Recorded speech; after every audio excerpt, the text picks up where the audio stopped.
Ako si July Gomez, tribe manager sa Tribo Canyaw. Ang Tribo Canyaw nag-start 1998. Di ginapakita ginamon ang kabaskog namon subong. Gapreparar kami sang insakto, pati ang warriors namon. Bisan kagagmay lang ang kabataan, mayo sila pa sa uton. Amo man ang drummers ko na mayo man magtukar. Ako sang ako nasawa nga tribe manager ko sa ini nga tribo. Tigintindugan ko gidiwat ang akon pagka-manager alin sa banto. Ako gali si Carlin Gomez. Bana ko ang tribe manager sa Tribo Canyaw. Ang nagatingwa gid kami nga maging manami man ang mga kabataan sa performance nila.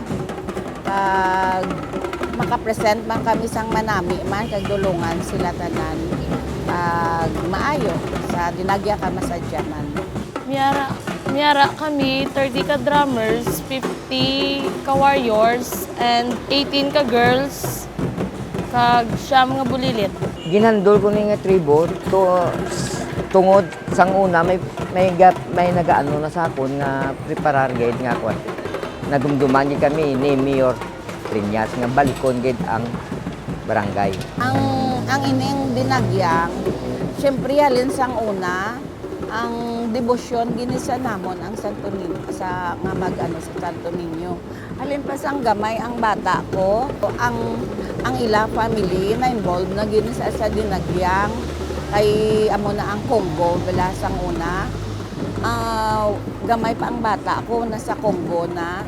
Tapos ang gamay pa siya naga-intra na sila sa tribes asa subong ang bata ko na amo ang naga-train sa music. Bali siya ang musical director.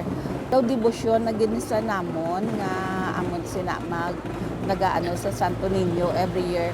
Ako si Kimsey Aguayon. Nag-join ko sa tribo nga ni kay gusto ko ma-experience ang magsaot sang kadinagyang kag mapaano ko ang saot namon para sa kay Santo Niño. Kag gusto ko mapakita man ang akon nga talent sa saot. Manatao gid ya mahal nga Senyor Santo Niño dako ang bulig ginbalik gid ang barangay. Viva Senyor Santo Niño! Lahat sa Iloilo! Viva Senyor Santo Niño! Viva Senyor!